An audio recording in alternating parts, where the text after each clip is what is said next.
Hello and welcome back to my YouTube channel. As I mentioned in my previous video, I've been doing a bit of nostalgia reading recently, and the series that I read before Knife that sort of inspired me to make this kind of two-part thing about childhood books that I really enjoyed was the 13 series by Michelle Harrison. Here's the lot. We have the 13 Treasures, which is then followed by the 13 Curses, and is rounded off with the 13 Secrets. Although there is also a spin-off story which is a prequel, which is called One Wish. So this was another series that I read and really enjoyed as probably an 11, 12-year-old. I think if you'd asked me what my favourite book was at that age, probably until I was about 14, I would have said this series of books. The series starts with our protagonist Tanya, who has the second sight, the ability to see fairies, being left at her grandmother's house one summer after an incident in which 3 fairies who continually torment her have upset her mother for the final time, and she has decided that Tanya just has to go stay with her grandmother for a bit so they can have some space to work things out. And so Tanya is doomed to a long, lonely summer in her grandmother's very old house, which is full of fairies, as well as her irritating kind of cousin Fabian. He's not actually related to her, but he is the son of the groundskeeper Warwick, who Tanya's grandmother Florence employs to take care of the house.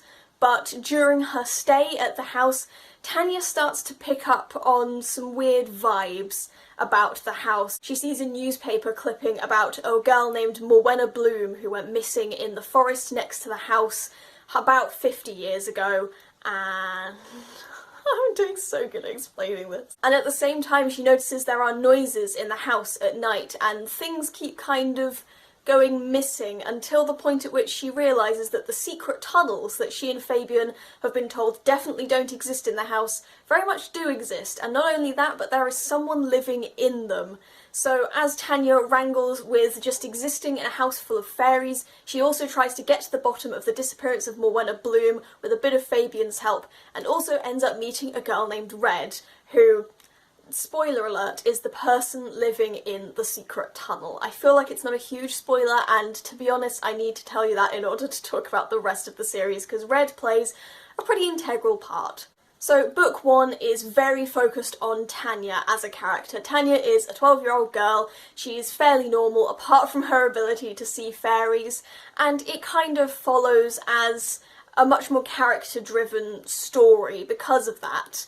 She is unaware of certain qualities that other family members and people that she knows may have, so she's very much alone in doing this investigating with Fabian and deliberately leaving out all the stuff about fairies because she doesn't exactly want to explain to him that she can see them.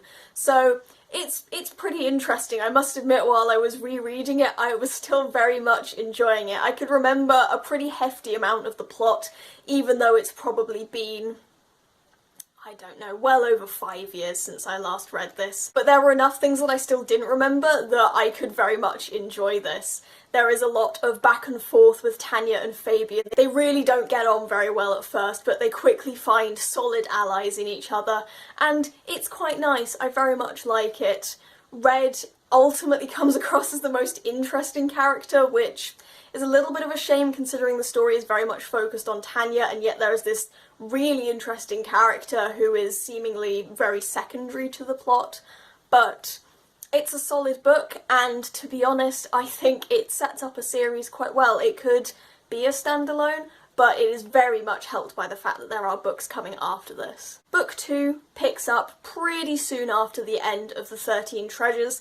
The 13 Curses instead focuses very, very heavily on Red. I will try not to give too many spoilers, but there is a big scuffle at the end of book 1 which leads to Red switching places with Tanya as someone attempts to take Tanya into the fairy realm, which is sort of a mirror world with our one that exists both simultaneously and on a different plane to ours. And instead of letting Tanya be taken, Red allows herself to be taken because she has something that she has been wanting to do. Her younger brother was taken by fairies about a year before the start of the 13 Treasures. He was taken as part of the changeling trade, in which fairies take young human children that they find to be particularly desirable or to swap out for an ugly or non-magical child of theirs, and Red is naturally distraught, and so she's decided to try and find her younger brother, and swapping places with Tanya is a very, very good way to do it. She finds herself in the fairy realm, she gets herself in all kinds of trouble trying to find her brother and trying to generally exist within the fairy realm, and at the same time Tanya and Fabian are in the real world dealing with a new housekeeper named Nell, whose parrot goes missing in the forest and leads to her getting stuck in a fairy ring and pulling Warwick, who is Fabian's father, in after her. So we then have two simultaneous plot lines of Tanya and Fabian doing everything they can to get Warwick back, and also Red trying to get her brother back and trying to escape the fairy realm. She eventually manages to do this by getting to the fairy courts and asking them to have her brother back. They decide that they will give her her brother back if she can find 13 charms that have been taken from a bracelet of Tanya's that Warwick had in his pocket. Yes, Red and Warwick end up meeting up, which is perfect coincidence, but it very much helps everything. Warwick has a bracelet of Tanya's that has 13 treasures around it, and so the fairy court decide to take all of the charms and scatter them anywhere, potentially, and Red is released back into the human world. Warwick stays behind as insurance that she will return, and Red has to go and find the charms in order to get Warwick and her brother back. So then the rest of the book becomes a find the MacGuffin plotline where she, Tanya and Fabian are off looking for these charms. There are some pretty big reveals in this book as well. Red has a very dark backstory to her, and she finds out a lot of very interesting things that even she did not know about herself through her search for the charms and the routes that she ends up taking to pick them all up. I think realistically it's a very good thing that this series then takes a turn towards focusing on Red's story, because although Tanya begins as the protagonist for this series, she just straight up isn't as interesting as Red. Red just has so much more protagonist energy. She has a dark backstory, she's determined, she's ferocious, she has a very, very strong survival instinct and relies a lot on her own intuition in a lot of situations. So although it's an odd choice to go from this is a book about one character and her experiences to this is about a secondary character who then very much becomes the focus of the story in the second book in a series, but it really, really works. Red is so much more interesting, and I find her plot lines much more engaging overall. I also really, really like the sort of find the MacGuffin plotline that comes with trying to find all the charms in order to get Red's brother and Fabian's dad back. The main problem is it just takes so long to get there. This is about a 300-page book, and about 200 pages are just Red travelling through the fairy world while Tanya and Fabian occasionally get chapters slipped in where they're going, damn, where's the housekeeper gone? It's just not as interesting, and once you're at the Find the MacGuffin thing, it's really interesting because they find out really, really important information about Tanya's family and about Red's family that generally builds your picture of this whole scenario, really. They've got strangely entangled lives, and they have very, very deep family histories that are rooted in fairies for a large part of it. And so it's very interesting to find that stuff out while they are also trying to logically work out where these charms could potentially be. And then book 3 picks up about a year on, I think, maybe 6 months, but this is a point at which Red has found her brother, and without giving away spoilers, she has decided to let him be where he is. She has decided to allow herself to essentially be adopted by Florence and Warwick, and she now lives in Elveston Manor with Florence and Fabian and Warwick, and she occasionally sees her mum, who she has found in the second book. But her dark past is catching up to her, and so one summer holiday when Tanya is back visiting the house, saying hi to everyone, she ends up brought back into a coven that she joined while she was an on-the-run orphan back during probably around 13 Treasures time. But something has happened, the secret of the coven has got out, and their involvement with the changeling trade and trying to stop it is now an open secret, and someone appears to be targeting the members of the coven. So Tanya and Fabian essentially just butt in and decide that because Red is their adoptive sister slash friend, that they will help her support the coven in trying to get everyone to safety and work out who it is or what it is that is trying to attack them. This is very much a more aggressive, adventure-y story. They're evading enemies on all sides, and it takes a it has a very, very cumulative feeling. It feels like this is meant to be the big ending, the big conclusion. You know, we've found out about Tanya's backstory, we've had Red's backstory, we found out a bit about Fabian's backstory as well, which is essentially non-existent until this book. And so it all comes to a head, and there is a huge showdown in Elvesden Manor. It's a slightly odd choice, I feel, because it feels like it's very off the rails from the kind of conclusive ending that you get in the 13 Curses. You know, Red finds her brother, she makes a choice, and then opts to have a fresh start instead. It therefore feels like it doesn't make a huge amount of sense to then bring up this backstory, especially because she's literally 14 years old. I know this wasn't a problem for me when I was younger, but looking back at it now, I'm like, you're 14. Chill out, go talk to social services or something. And it feels especially odd to sort of have this massive showdown with these people that we literally meet in the final book that are supposedly an integral part of Red's story and her identity. It's very odd to then have them introduced at this point, and for us to have to care about the safety of this coven when they bear no value really other than as Red's backstory. And, you know, it's another interesting mystery, just like with the Find the MacGuffins of Finding the Charms in book 2, but it doesn't feel like the necessary showdown. It doesn't feel like it was needed, frankly, and I don't know, it was just an odd ending. I didn't find it at all bad to read, it is engaging at least, but it just felt odd. It felt like there wasn't enough of a build-up. I didn't care enough about the coven to justify why Red and Tanya and Fabian are throwing themselves in with this secret group that someone is killing every member of. It just does not make sense from that point, and it was fine, it was interesting, but equally it didn't need to happen like that, really. It would have been just nice to have some casual hijinks of Red and Fabian living together, of their run-ins with fairies. And then the spin-off story, One Wish. I will skate over this for the most part, purely because I don't think it serves anything. It is a prequel story of Tanya, who the summer before the events of the 13 Treasures is on holiday in a place called Spinny Wicket with her mother, when she discovers a wishing tree that will give her wishes, and as she finds it, she also finds a boy named Ratty, who has a guardian fairy named Turpin, who has a strange ability in that he can take and manipulate memories. However, very, very quickly upon meeting him, someone kidnaps him for some reason, and Tanya decides that it's up to her to try and find him again. Very simply, I'm not going to go into more detail because this story just is so unnecessary. As I've said before, Tanya has no protagonist energy. She is so unaware of the fairy world before the 13 Treasures, and it makes no sense for her to insert herself into the situation like this. There's some pretty good action, there's some very entertaining characters, and overall it is a good read.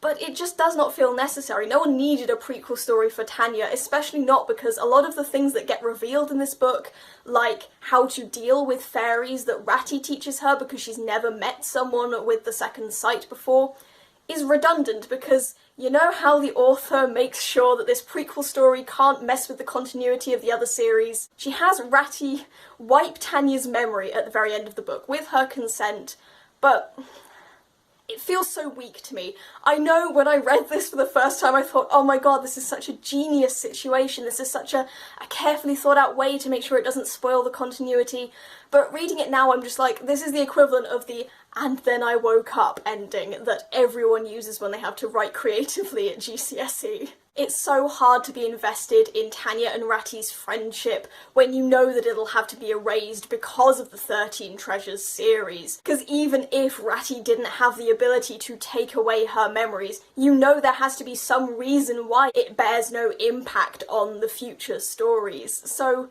it's just kind of redundant. It wasn't interesting enough. Tanya's not an interesting enough character. I just kind of felt like didn't need to be there so much. What was most interesting, I think, about rereading this series is because I know that I loved this so much when I was much younger, but now that I'm a bit older, I kind of have a perspective of just kind of where are your parents? What are you doing? You are literal 12-year-olds going and running into the woods in the middle of the night to go and find magical creatures. Don't endanger yourself like this. Where are the parents? And, you know, the whole plotline with Red having such a dark backstory just seems kind of amusing to me now. She's a literal 14-year-old, and I know this is just me being a bit more cynical with age, but I cannot take it as seriously or be quite as invested in it as I was when I was younger, purely because being older has given me that perspective of, come on guys, you kids, go inside.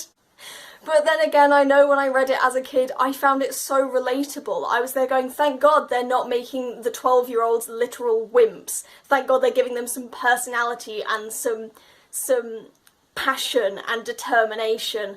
But equally, I look back on that now and I'm going, I related to it as a kid, but it's still, you know, I think it's just a perspective thing. But I don't think I'll ever be able to enjoy this as much as I did when I was younger. But I'm gonna keep a hang on these. They're still good stories and I still very, very much enjoyed them, even though I do wish the parents stepped in a little more and took a bit more care with what their kids were doing, considering they're all mixed up in magic in some way. It was also very interesting because I know I read these books a lot when I was younger, and I've also been writing a lot since I was very, very young, and it's weird to see how much of the techniques and metaphors and just ways of writing that I have had embedded in me for a very long time are taken from these books. I was reading some metaphors and going, that's where I found that, that's why that is in my brain now. And it's just bizarre to see how much of it I have clearly internalised and how much of it has been retained by my creative brain, even though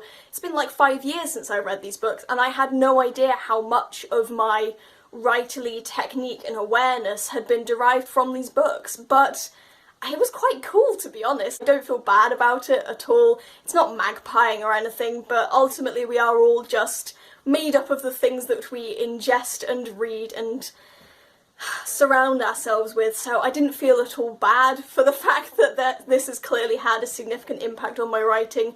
It was just very, very interesting to see where I had clearly got a lot of my early ideas and priorities, I guess, in writing from. There is one thing I do just want to touch on briefly though that I thought was very, very interesting. These books were written in about 2011 up to 2014, I believe, so these are early 2010s books.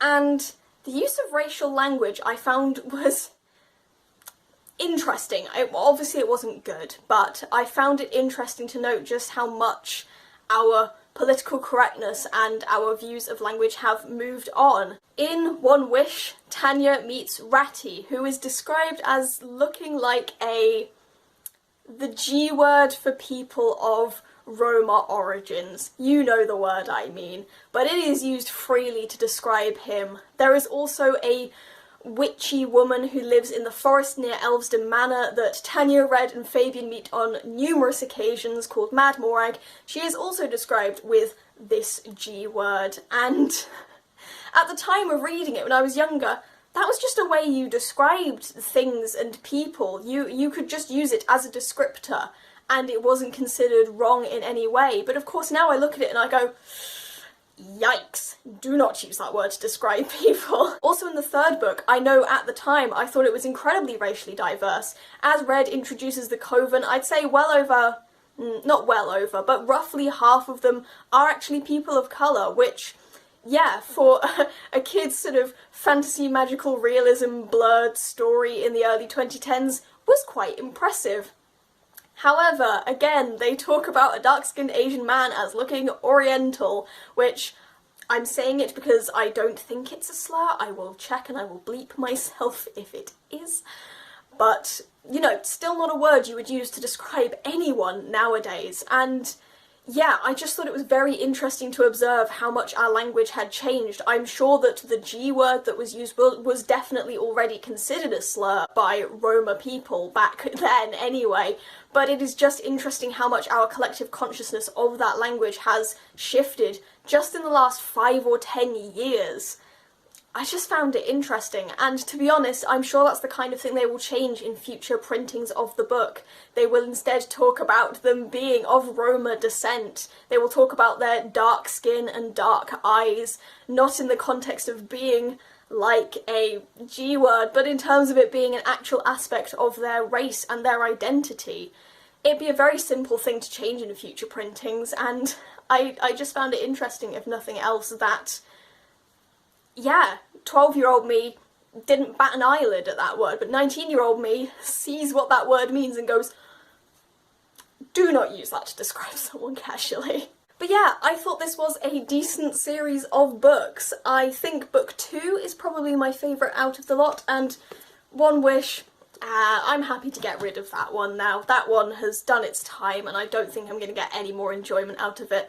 But the other 3, I still enjoyed reading, and I definitely think I'll reread them again in the future, to the point at which I think it's not worth, you know, giving them away and then getting them from a library another time, but keeping them on my shelves, because I did like them. It was so interesting to relive that part of my childhood, to reflect on those stories, particularly as I loved them so much back then, and yeah, it was a nice bit of nostalgic reading. I don't love these as intensely as I love, for example, the Knife series upon rereading it, but I still think these are good books, and I liked them, and it was a very positive experience to go back to them, and yeah, I guess challenge some of my younger thoughts and beliefs, especially to do with the racial language and with 12-year-olds going out in the middle of the night unsupervised, because don't do that. That's a good way to get kidnapped, and it almost happens, albeit it's fairies when it's Tanya, but, you know, fairies are ironically less scary than adult men. So yeah, thank you very much for watching. I hope this was a bit of a blast for the past for anyone else who read these books when they were younger, or if anyone who is just looking for more child's middle grade-ish fantasy series to read, that it was interesting to hear about these ones. I think they are good books. They are a good blend of magical realism and human aspects, family drama, as well as huge amounts of adventure and necessity for change. I just thought they were good. So yeah, thank you for watching. Please like this video if you liked it. Comment down below, did you read these books? If you have, please let me know what you thought about them, because as you can see, my thoughts changed a lot in the 5-ish years since I last read them. Feel free to subscribe if you want to see more of my bookish content, and I will see you next time.